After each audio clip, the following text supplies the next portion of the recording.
So we're joined now in the studio by Daily Express reporter Zach Garner-Purkis. Zach, a very good, warm welcome to you, to the Independent Republic. Thanks for having me. Thanks for coming in. Your piece has really made the headlines, literally, obviously in the Express, but all over the place. Everyone's saying what a great job you've done. Special investigations, shocking truth behind the migrant crisis, why the UK's £480 million deal to stop the boats is doomed, and the picture on the front that they've used is a load of off-duty French police officers drinking in a bar in Calais. So, tell us, how did you find this story? Well, it's one of those I was just talking about earlier, saying that story was sort of sat there for a long time. Like the officers, when they go up, when they're posted to Calais, they see that as it's a bit of a jolly up. It's a bit of a time to sort of go out on the lash compared to some of the other things that they've been having to deal with in Paris, Marseille. Yeah, because it gets a bit tasty, I suppose, if you're a member of the gendarmerie. You quite frankly getting attacked everywhere you go, right? Yeah, so it's like these are the guys that, like, they travelled, like, the part of the deal was that we paid for sort of the travelling riot police to come over there in number in November. Yeah. And they quite like to be by the seaside where there's plenty of bars, you know, plenty of young women for them to chase. Yes. And, so you got some footage of them in a bar. I think we might have that now to have a look at. We may not have it just yet, but we will. Oh, we got it. Here it comes. This is the French police drinking in a bar, having a good time. I suppose you can't begrudge them that, but, I mean, it was always going to be a hiding to nothing, wasn't it? Giving the French hundreds of millions of pounds and expecting them to actually do what we asked them to do, because they're not that cooperative with us at the best of times. And for us, from our point of view anyway, while we want them to stop these people coming, politically speaking, it's not really in their interest, is it? I mean, the attitude, and it's not just the police, everyone in Calais, it just says, oh, you'll never be able to stop it. Yeah. And their priority, the police's priority, the priority in France is secure the town. Right. That's what they would say, secure the town, make the town safe. There's a lot of people that were they thought these policemen, they were popular with them because they felt, oh, they've cleaned up Calais. Calais is not how it used to be. And have they cleaned up Calais? Yeah, I mean, it's a lot. Well, I mean, look, I didn't see it when it was as bad as what they were saying, but they were saying, oh, it was hell on earth. It was awful when we had the jungle here, all the rest of it. So they do seem to have done a good job of that. But with the boats, it's just kind of like, well, we can't stop it. And in some cases, look, they even said they're letting people get on the water. Well, they've even said, and you've reported it today, well, we let them go because we feel sorry for them.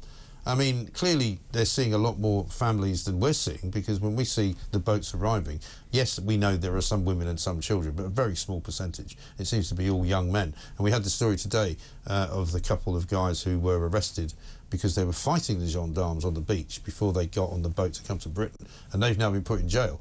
And, you know, for a lot of people here, that is the main body of the traffic, isn't it?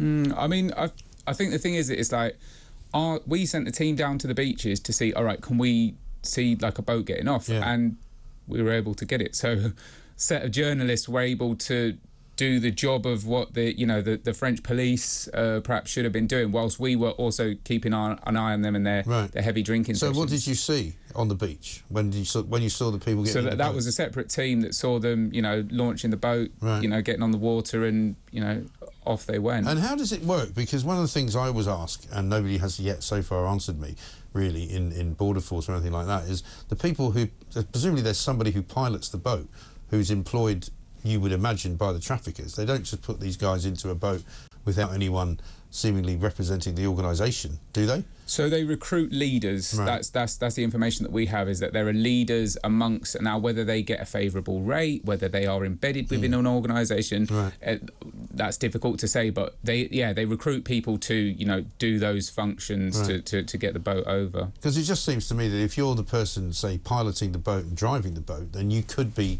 when you arrived in our waters, the man held responsible for doing the trafficking, couldn't you? By law. Well, yeah. I mean, I think that also the other thing with this is that it's like the boats that we were picking up on were probably the least sophisticated of the smugglers. Like the gangs that really know what they're doing, they fly by night, they're popping up, they know exactly where all the weak spots are. And, you know, I had it explained to me of how it works, of where the military police are and where the local police are. And the military police, because of like the rules they have over there, if they see a boat going into the water and it's just the wrong side of that dividing line, they just have to watch it go. And they've got the skills or what have you to be able to, you know, take the boat like in the water and remove it. And we've also seen cases, haven't we, of the French Navy or the French Coast Guard actually escorting the boat out of French waters and into British waters. Oh yeah, that happens all the time. But I think one of the interesting things that I learned from speaking to some of these guys is that all of those officers have it impressed upon them that under French law, if anyone drowns and they touch the boat, they're going to prison. So they're taking them out because, you know, they're not risking their career, their freedom to go and intercept a boat. Yeah. But obviously when they get to our side and it's border force, they are going and grabbing people and pulling them out. So, you know, that's definitely one of the issues that's at play there. Absolutely right. And some of the stories that you've got, because you've got about 12 pages of this expose, but some of the stories are quite scary, particularly the one about the drunken male police officer who sort of tried to ply you a drink. Yeah, it got pretty tasty at times. I certainly wasn't expecting that. I mean, speaking as a former reporter myself, know what you guys go through to do this kind of thing, and it really can sometimes get a bit leery, can't it? Yeah, I mean, because it's like we're dealing with police here, right? And one of the things that's like impressed upon you is, as much as they're following the rules completely when it goes to the boats going out, they don't follow the rules a lot of the rest of the time. Right. You know, it's like they're quite happy to flip a badge out, to pull people into the backs of the vans, to take girls in the back of the vans. Right. So, yeah, that presumably was... sometimes boys. It says here, drunken officer made a grab for me after plying him with €40 worth of straight spirits. I'll just put, we didn't drink the spirit. Well, there was that famous time-honoured tradition of we made our excuses and left. We got out of there pretty quickly when it started to take a turn like that. But yeah, no, it was scary because it has a bit of an edge. You know, I spoke to a lot of women in the town, and they said they were scared of those guys. Yeah, of the police. Yeah, because, you know, some police, if they overuse their authority and you don't know quite where it's going to go, you can find yourself in a bit of a tricky situation. But is there any suggestion that there is a link between the extra money that the French have been given and the money that's now being paid to supply these police officers to Calais? Presumably there is. Yeah, I mean, so basically we needed to bump up the numbers as quickly as possible. Yeah. And the way that you do that is you bring in the riot police, who are known as the CRS. Right. Now, the CRS, you know, they just go from town to town. So if it's kicking off in Paris, they get sent to Paris. And so it was essentially, it was another company of them. So about 60 of them that are now kind of on rotation in Calais that are being... And they openly tell me, they say, yeah, you know, Britain is paying for us to be here, you know, in the hotels that they're staying at. Right. And those guys, like... They've got a 30% higher wage and they get the food provided for them. They're in a hotel, so that's a decent amount of drinking money. It's sort of air mobile, isn't it? It's almost like, you know, something out of Apocalypse Now. Well, it's a brilliant expose, a brilliant story, and luckily you got out without too many don't think I'll be going back to France in a hurry. What did they think you were? Did they? Because obviously presumably you were working a bit undercover, weren't you? Luckily, me and my colleague that worked here, we managed to blend a bit. Like, they kind of just thought that maybe we were, you know... Just locally working. Or, it wrapped in security or something like that. So I think that definitely helped. We were able to go into those bars and obviously blend in a little bit too well. And did you get a sense in Calais that there was a kind of an area where a lot of the migrants stay, or is there a route that they use? Do they come from a particular place to get on the boats? You know, how does that work?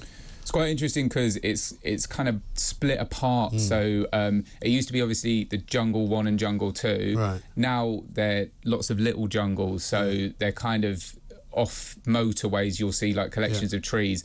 And this is the thing, what's remarkable about it is that, like, you go down to the bus station and you'll see migrants all spread apart. And you can't really tell how many there are until we saw it one day and it was like that. All collected together, group of about 60, and they just started moving quickly through the town. So it's like it's sophisticated. It's quite well put together. I mean, we've been told by somebody who called us, actually, who was over in Dunkirk, that there was a moment where he saw a double-decker bus pull up just on the edge of the beach. They all got out, walked down to the water where somebody else was unfurling 3 sort of big dinghies from the back of a trailer, and the gendarmes were sitting in a car watching. You know. Amazing stuff. Well, listen, fantastic job, Jack. Well done. Thank you very much indeed. Zach Garner-Purkis. It's all in the Daily Express today.